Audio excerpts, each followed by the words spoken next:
Hello, everybody. I'm Cass Bailey. It's 11:30, and we're going to get started today with our webinar. Hopefully, everybody can hear and see me okay. I wanted to thank you all for spending a little bit of time with us today, especially those of you who maybe have your lunches at your desk. I hope you do. I hope they're good and healthy. And we're going to talk today about a CEO's guide to confidence in marketing. So I'm going to share my screen. We're going to go through some slides, but I want to make sure that we have as much time as possible to answer any questions that you have today. We're going to leave that at the end, and there's a chat function here in the video where you can leave your questions, and we will try to get to as many of them as we can. Okay, so I wanted to start just by giving a little overview of what we're going to cover today. We did a little original research, and I'm going to share with you what we found. We're going to talk about this idea of a P&L for marketing.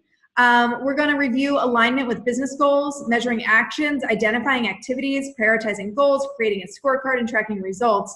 Our hope is that you leave this session with a better understanding of how to think about and plan for 2019, and in particular to have more confidence in that planning and what the marketing team is doing.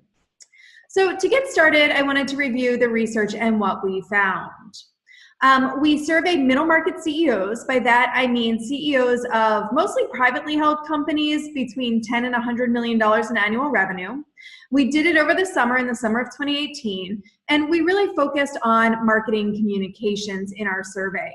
We asked them a series of questions. We did it using SurveyMonkey, and we collected some results. The results look like this. It is a big, long infographic, and there's lots of good information in it. If you wanted to see the whole thing, you certainly could go to our website and the publications section of our site where you'll see more detail. I also wanted to let you know that the basis of this webinar today was actually, it comes from an ebook that we wrote, also available on our website in the publications section. These are the highlights of the infographic of what we found. The first thing is that we saw CEOs plan to spend as much or more on marketing in 2019. So that's really good news for a lot of us that are in marketing and communications, that companies have the confidence and CEOs have the confidence to spend more money. But this is the really disturbing thing. Only 3 in 10 of them were confident in their marketing strategy. And when you look at the two, the fact that they want to and plan to spend as much or more money, but they don't have confidence in it, we're trying to help fill that gap with our ebook and this webinar, so that all of you who are CEOs and all of you who are in marketing who are on this webinar today will, as a result, have a better alignment and hopefully more confidence in your overall marketing effort. This is not in our webinar, but not in the ebook or the infographic, but I wanted to share this with you as well. 65% said that they were somewhat or not confident in their marketing team. And if you're a CEO checking this out, you might feel some of this as well. Maybe it's something that you're not willing to admit, but you certainly can. This is a safe space if you wanted to talk with us about it more. For those of you who are in marketing who are on the webinar, this is something that you need to start solving and thinking about now. We don't have the solution to it right now today, but hopefully what we go through will give you some new tools, both the CEOs and the marketing people, to create greater alignment and more confidence in each other. So that's what we found. So as we were thinking through this, and quite frankly, I spend most of my time with CEOs. And so I have a little bit of extra insight into how they think and how they manage their businesses. When we were thinking about this problem about confidence, I was brainstorming and realized that one of the departments in which CEOs tend to have a great amount of confidence is their finance department. And so I spent some time talking and thinking and understanding from people what it is that creates confidence in their finance department. And you can see here a quick example of what that might look like. The thing about finance is that you can measure it quite easily. You know how much money you have in the bank, you know how much money you have in receivables, how much in payable. All of that is very clear, and it's all very easy to understand. The reason in part it's easy to understand is because finance produces a P&L. Now, sometimes this profit and loss statement goes to the CEO weekly or monthly, sometimes it goes quarterly, but whatever it is, it's a really clear accounting of how the company is spending its money, how the company is raising, getting, and earning its money, and kind of where the trade-offs are, where the gaps are, where the opportunities are. And in marketing, however, we don't always do that. The thing about a P&L is that it's just a chapter of what's going on with the company. It's not the whole story. And CEOs will tell you that. They look at their P&L for certain things, but for other things, they need to look at a cash flow analysis, or they need to look at budgets versus actuals, or they need to look at the business in other financial metrics. And so a P&L, while it creates consistency in reporting and it creates confidence, we know it's not the whole story. And that's part of the reason that we thought it was a good analogy and a model for marketing. Because if we can create something like that for marketing that hopefully helps CEOs have more confidence and insight into what marketing is doing and the value that they're providing, then that's really moving the needle and pushing it forward. But again, like with finance, the scorecard that we create for marketing is not the whole story. So as we think about a P&L for marketing, it's a very important part of how to solve the confidence gap, but it's not going to be the complete solution. What we found is that when we deliver reporting right now, and a lot of marketing people deliver reporting right now to the CEOs, it makes them feel a little like this. There are lots of studies and lots of reports and lots of data that we're able to collect as a marketing group, but a lot of times CEOs feel a little overwhelmed by this and maybe end up having an expression not unlike this one. We as marketing people often report on things like reach and influence and sentiment, whether somebody likes us or doesn't like us. We talk about views, we talk about pay-per-clicks, we talk about traffic and conversions. And a lot of times that's just not language that CEOs are used to using. It's jargon a lot of times. They haven't gotten any education on that, or what it looks like, or most importantly, what it means to the business. So while marketing might be delivering a lot of reports to CEOs these days, as a CEO, you probably feel like it doesn't necessarily give you an indication on whether things are going well or not well. And it's not, the reports that you're getting as a CEO probably don't help you make decisions about the future of the business. So let's start with the business, because that is the most important thing. And in our experience working with marketing people, sometimes that's where the disconnect happens. Marketing people are very excited to do certain things that they know work and move the needle with marketing, but quite often there's not alignment with the business or with the CEO to really recognize the value that marketing is adding. So when we think about this, we want to start with these 7 business goals. We've identified in years and years of working with different companies that there are 7 things that marketing and communications can really help companies achieve over time. So let's start with brand awareness. I think a lot of people know what that means, more or less, but very simply, it's more people know that you exist. And if they know that you exist and that your company exists and your products and your services, they will be more likely to buy from you, to want to work with you, and have a long-term relationship. A lot of companies don't have tremendous amounts of brand awareness. This is a basic business goal that if you understand how it works with your business, you can actually see a lot of benefit from marketing. Customer service is another important goal, and you may have a customer service department in your company, but what we're finding is that especially online, companies and people need to feel good about doing work with you. If they feel good about doing that work, they're going to stay your clients and your customers, and hopefully they'll also refer other clients and customers to you as well. So if one of your big goals for the business this year is client retention, customer service is going to be an important part of that. Community relations is another important business goal, and this is the idea that if you stay connected to and top of mind with important people, influencers, industry people, other people who refer you business, then your business will grow. And so when we think about your community, sure, you can think about it as your local geographic community, but really we want to think about it more as the community of people who support you or could support you. If you go to a lot of trade shows, that's a community relations effort. That's about staying connected with those people. Market research is another business goal, especially today. We're finding that CEOs are looking for new ways to expand their service lines or their product lines. And so knowing more about an audience, knowing more about what they need, what they like, what they care about, could actually be tremendously helpful in moving the company forward. Recruiting is a business goal that we hear from a lot of people these days. With unemployment being so low, they're struggling to find really tremendous people. And sometimes as a CEO, you might know this, that your growth is inhibited by a lack of fantastic people, and marketing can help with that. Our sixth business goal is lead generation. I think we all know what this means, right? The opportunity to do work with new people, whether it's people that you currently work with or new people that you want to work with. Lead generation is something we hear over and over again from companies. And then finally, thought leadership. And this is about showcasing your expertise. Brand awareness is more people know that you exist. Thought leadership is that they know that you're smart about something that matters to them. And quite often as a CEO, demonstrating your thought leadership or your company's thought leadership or your subject matter experts, that's what's going to make the difference when it comes to closing a deal. So there are 7 business goals, and all of these things can help the business grow. But if you're on this webinar and you have unlimited time and money, like Scrooge McDuck here, you can just sign off right now.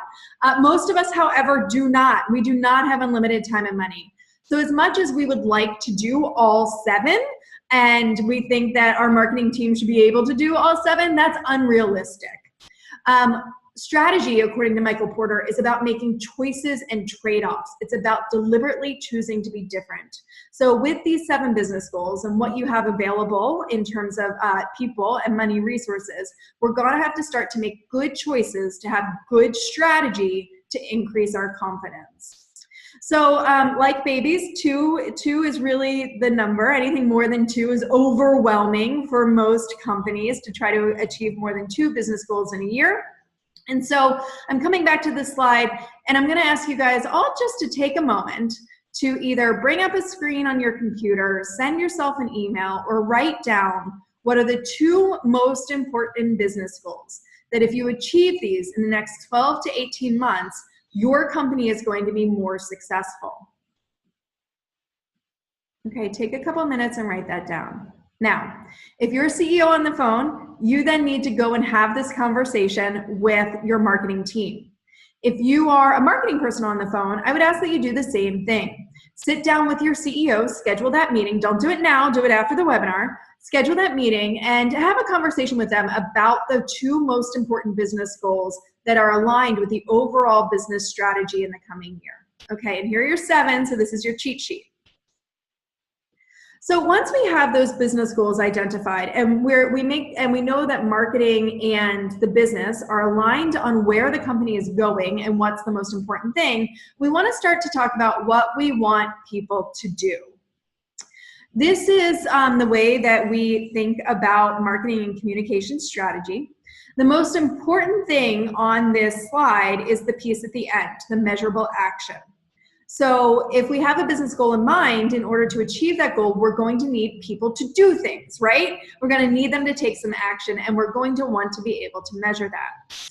The second most important thing on this slide is the target audience. Who are the people? Now, I'm going to talk a little bit more about this later, but when we think about the people, we want them to be people who we want to take those actions, meaning they're not just the clients and customers we have today, they're the clients and customers or potential employees or recruits or members of the community that we need to have involved in the future. The middle part is what are we going to say to those people to get them to take those actions, but I'm going to come back to that as well. So we have our business goals. Now we're starting to talk about our actions. So let's give some examples. If one of your business goals is brand awareness, you may want more people to see your stuff.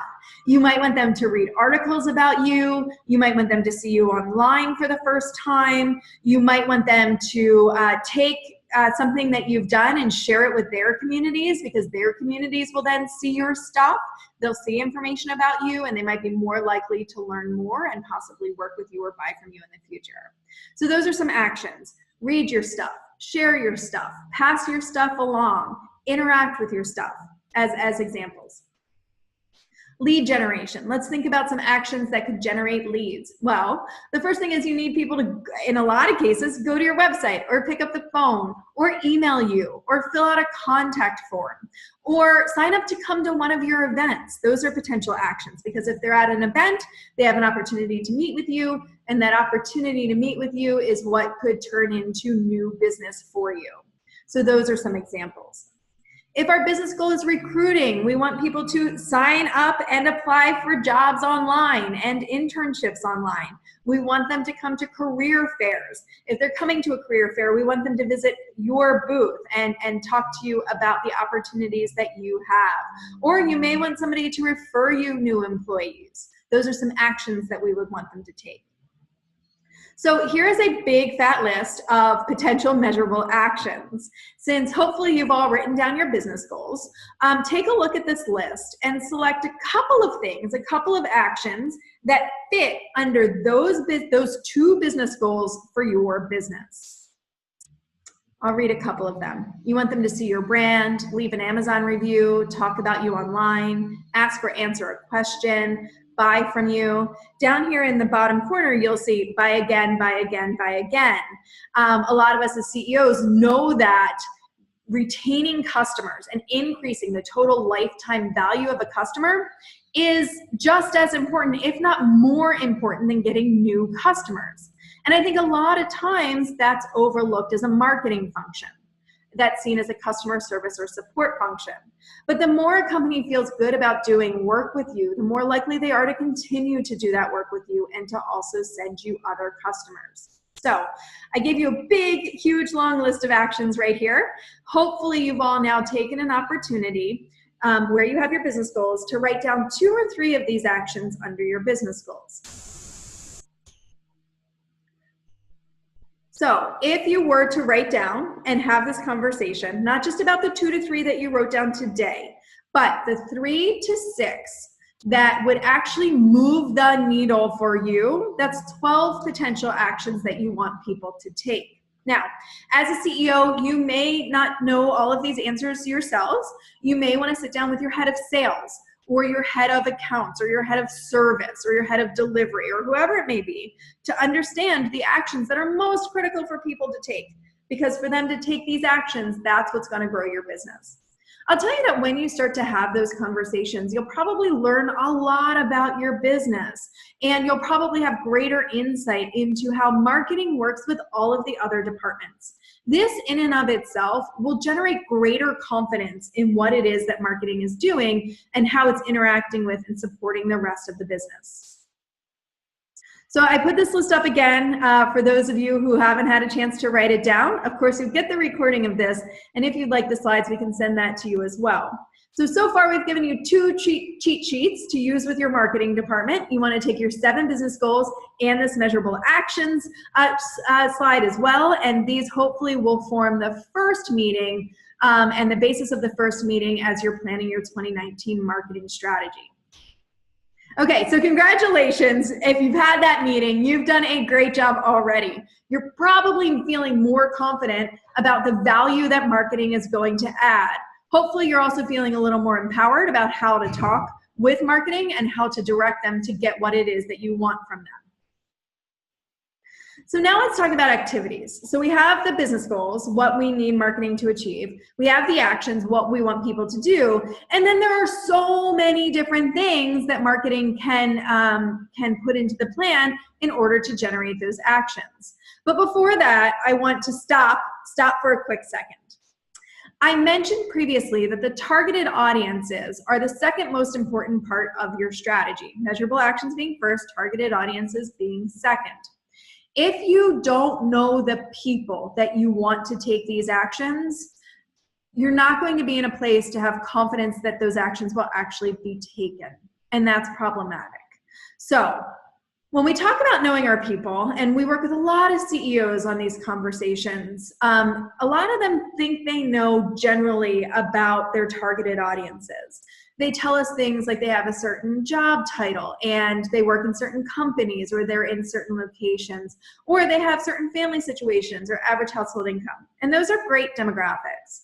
The problem is that a lot of companies don't take the time to understand the psychographics of the people to which they are trying to communicate. And if you don't know the psychographics, then it's going to be very hard to get them and compel them to take the actions that you want them to take. So as you're going through this process, if you don't feel confident in knowing those things, their fears, their likes, their interests, their hobbies, their concerns, how they get news and information, how they're most likely to consume it, then you might want to take a step back and spend a little bit of time making market research part of and one of your priorities for the coming year. So going back to that equation, like I said, the target audience is incredibly important to this whole marketing strategy working. So I also, before we move on, want to communicate, this is not your job. As a CEO, you might know some things about your audiences, but it's marketing's job to know everything or everything that can be known about the audiences. This is a great opportunity to delegate it to them or to bring in other people who know your customers and your clients well and facilitate a conversation between accounts, between delivery and marketing, between sales and marketing. And in doing that, you'll create a lot more alignment and hopefully a better opportunity for everybody to work together and to break down those silos. Okay, so I wanted to share this example of thought leadership in terms of activities. So thought leadership is one of our goals at Slice always. Hopefully you guys think that we're really smart about something in particular and you'll want to work with us for that reason. So one of the ways we demonstrate our thought leadership is through this webinar. So what we wanted to do was get some people to sign up for the webinar. And we wanted a very specific group of people to sign up for that webinar that we're having right now today. We also want you to download the ebook that we're talking about today so that you have it as a resource. Our hope is that you will, at the end of this, say, hey, Slice is doing something different. I'd love to have a greater conversation with them. Or I know somebody who should have this conversation with Slice because they need this help. So what activities did we do to get you guys to sign up for this webinar? Well, we posted some things on social media you'll see on Facebook, and we posted on LinkedIn. We sent you some emails, including this hilarious one of a dog that hopefully got some of your attention and made you want to sign up to be part of this webinar. After this webinar, we're going to send it out to you all and continue to have communication with you in the future. So as we think about activities, under each business goal, there should be 3 to 12 activities. Okay, so we want people, so our goal is thought leadership. We want people to sign up for the webinar and download the ebook. And to do that, we're going to send emails. We're going to put out social media posts. We're going to develop the ebook. There's a lot of things that need to be done to have this activity move forward. As I mentioned previously, as a CEO, coming up with those activities, that is not your job. This is your marketing and communications team. That is their job. But once you give them clear direction on the business goals and they have a greater understanding of the most important measurable actions, this figuring out activities will become tremendously more strategic and hopefully increase your confidence in them because you know what they're doing is intentional. So I want to, as we go through these activities, a good marketing and communications professional will bring you activities in a couple of key sectors: owned, earned, and paid. Here are some examples of owned. Your brand, you own it. Your website, your blog, your presented events, some of your social channels, you own those channels. So your marketing team, when they come to this section of activities, the owned activities, should make some recommendations in terms of, we need to change this thing on our brand, or we need to change this thing on our website to better communicate with our targeted audiences and to get them to take the actions that we need them to take. I'll give you an example. A lot of times, and we're hearing this quite a bit, our clients, they're starting to sell to younger and younger audiences. We know that younger audiences, meaning buyers under the age of 40, on average do 12 steps of online research before they ever reach out to a company, especially in the B2B space. Well, think about those 12 steps. They are checking out your website, they're looking at your brand, they're looking at your Facebook page, your LinkedIn page, your personal LinkedIn page, a lot of other things.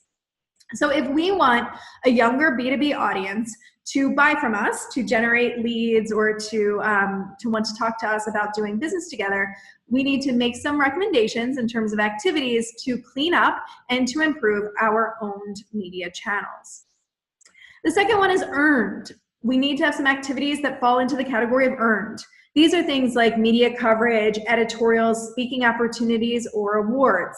If we really care about a community, a particular community, and that's where we get, or an industry association, and that's where we get most of our opportunities or most of our growth, we may not just want to show up and be there with a trade show booth. The big activity might be getting a speaking opportunity there. And so the thing to do would be to put together a list of potential speaking opportunities, to create an inventory of them, to come up with some specific speaking topics, and to submit those so that you have an opportunity to have a speaking role at a conference and not just a trade show. That might be an example of an activity that's part of your plan. And then in terms of paid, we want to talk about advertising. Sometimes there are paid speaking opportunities. We may want to have that trade show booth, and that costs quite a bit of money in a lot of cases to be able to have that. So when we think about earned, owned, and paid, we should have activities in each one of these three in order to create the actions and get to our business goals. Okay, so now we have a lot of things, right? We have our 2 business goals. We have 3 to 6 actions for each business goal. And then we have a number of activities to lead to those business goals. We've thought about this, right? We've thought this through. We've mapped it out what it's going to look like. But again, none of us have that unlimited time and money. So as a CEO, you need to start thinking about and working with your marketing team on how to prioritize the things that are going to be the most important to you in the future. So if we think about this list, you might have 100 things on this list right now that marketing brings to you that they want to do, and they need your guidance to start to prioritize it. So we recommend an exercise, and this is not our intellectual property. You might have heard of this exercise before, but we think it's very helpful in developing marketing strategy, which is a keep, combine, and kill activity. So take your whole list, right? Everything that you as a marketing department want to do, everything that your marketing department brings you that they want to do, and list it out like on a dry erase board or on a big flipboard chart, because these are all the things that they think are going to be effective. But you don't have the budget to do them all. So the first thing is you want to go through and you want to kill anything that you don't think is going to be effective or that the marketing department doesn't think is a priority. That doesn't mean that they don't do it. That is not what we're saying here. It just means that it's not one of the most important things that needs to be done this year. Something that you kill might end up on one of your sales or marketing people's list to do on their own to support some of the other highest priority activities. So you want to go through and cross off everything that's not important. The second thing is you want to go through and combine anything that these 2 activities are kind of the same thing or they work the same way, so we need to combine them. And then finally, you should end up with the things that you absolutely want to keep. So if you go through this exercise, sometimes you have to go through it quite a few times, you should be able to get your marketing team and sales and whoever else is involved aligned around your biggest activities priorities for the year. This is also not your job, right? It is not your job alone to say, keep, combine, and kill those. You should have marketing make some recommendations to you. You should have sales make some recommendations to you. And you should make sure that anybody who's involved in the marketing effort is aligned on that keep, combine, and kill project activity. Okay, so now we've taken that huge list of many, many, many things. We've kept and combined and killed them. And we should end up with somewhere between 5 and 15 things. From there, what you want to do is put them into a scorecard. And this is a quick sample that we put together for you guys. So here you can see the business goal is thought leadership.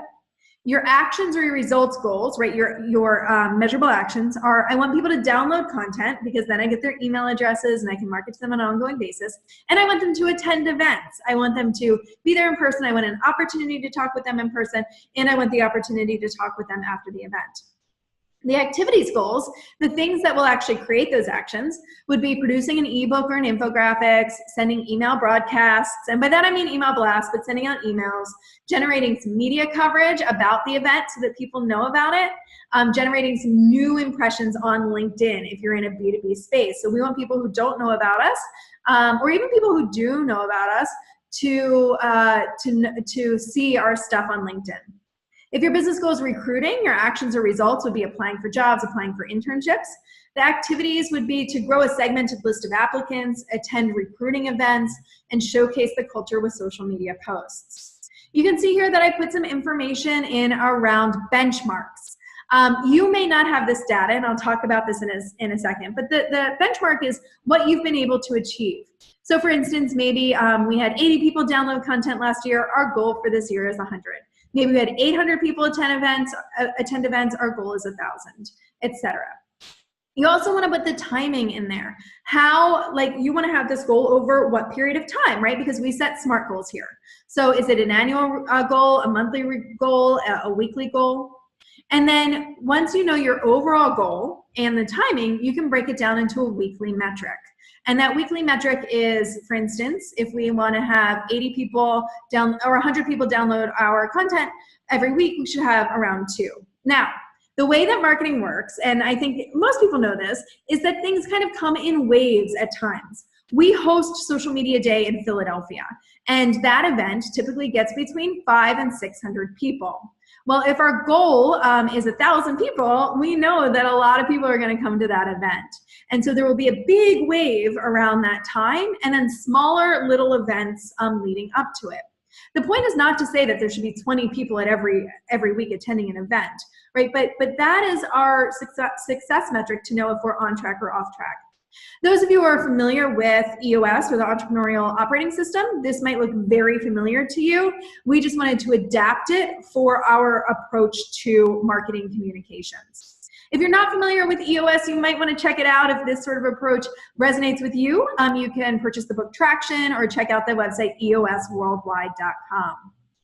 Okay, so now let's talk about tracking results, because as a CEO, you now have a scorecard to know if your marketing team is doing stuff that's moving the needle and growing your business. And that's awesome, but a scorecard is only as good as how often it's used. So the first thing is, like I said, if you don't have benchmarks, that's okay. You have to, though, start collecting data. If you don't have Google Analytics set up on your site, do it tomorrow. If you need help, give us a call. If you're not tracking your social media metrics on Facebook or Twitter or LinkedIn and you're not sure how to do that, let us know. We can help you with that as well. If you're not tracking your open rates, your click-to rates, or you're not tracking your conversions on your website, right? These are all really important things. If you're not taking a look at how many people are applying online for your jobs, you need to start tracking those things as well. So if you don't have benchmarks, that's okay. In some cases, you'll be able to go back and look at historical data and get those benchmarks. But if you don't have your marketing infrastructure set up to be able to do that, you need to start doing that now. Without it, you're not going to be able to really measure your marketing team on how effective they've been, and you won't be able to give them guidance on how to move forward. And they won't be able to give you insights or opinions on how to move forward. Imagine if you're trying to generate a P&L, but you have no QuickBooks, or you have no accounting system in which to enter your debits and your payments. Well, you're going to be in a really bad situation, and the same is true here for marketing. Okay, so we went through this exercise, and we added in to our scorecard a column for who is responsible for documenting and inputting the data every week on all of these items. And dividing this up is usually a really good way to go.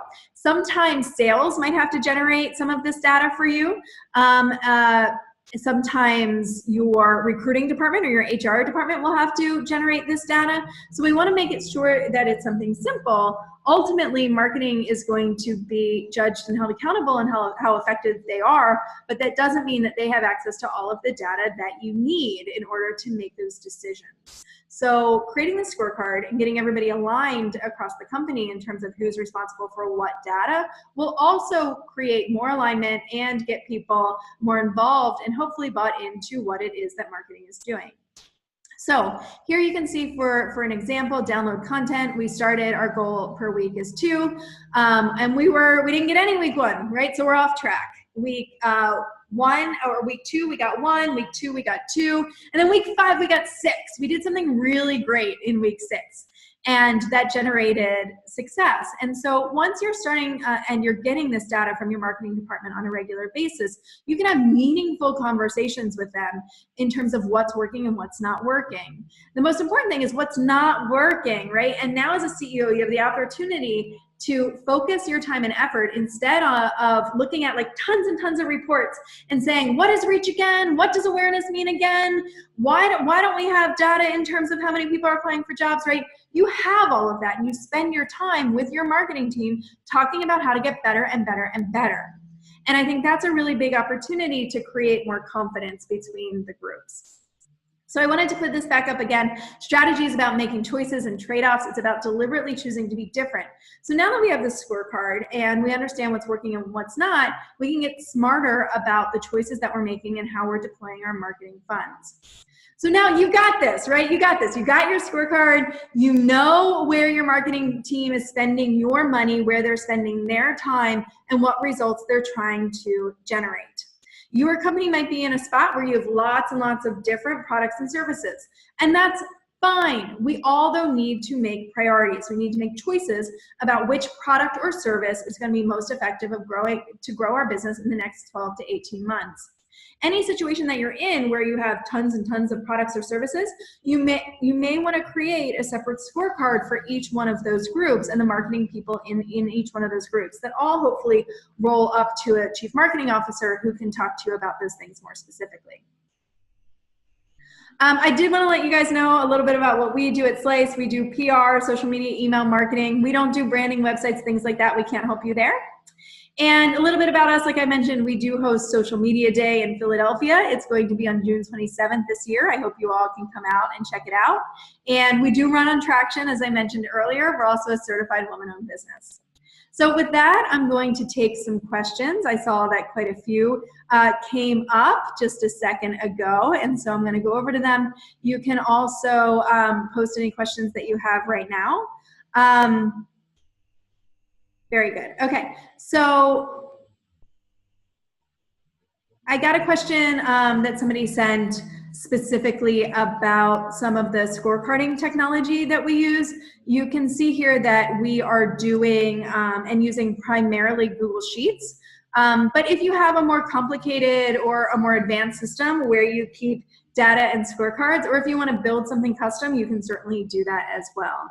But the data should be coming in from a lot of different places. Okay.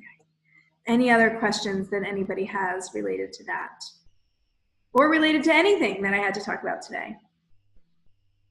Is Traction available on Audible? It certainly is available on Audible if you wanted to check it out. There's also a companion book or a number of companion books, including Get a Grip, How to Be a Great Boss, and Rocket Fuel. There's also one called What the Heck is EOS if you as a CEO want to start rolling it out to your team. But this is one of the primary systems that we use in order to run the business. It creates accountability, transparency, and confidence in what people are doing and knowing what's working and what's not working. And being able to make that decision is pretty much everything. So I wanted to thank you all for your time. Really appreciate it. There's an opportunity if you wanted to ask us a couple of follow-up questions, you certainly can do that. You can always reach us on LinkedIn. I'm Cass Bailey on LinkedIn, and we're Slice Communications. We're also on Twitter. You can ask us questions there anytime at SliceCom, SLICECOMM. And we'll follow up with an email to make sure that everybody has this recording if you'd like it. If you'd like samples or templates like the business goals one-pager, like the measurable actions one-pager, or the scorecard, certainly let us know that as well. Thank you so much to everybody who came and participated. We look forward to doing more of this content in the future. I know that we're planning a webinar on webinars, and we're hosting some events in the future as well. So I hope to see you there and enjoy the rest of your day. Thank you.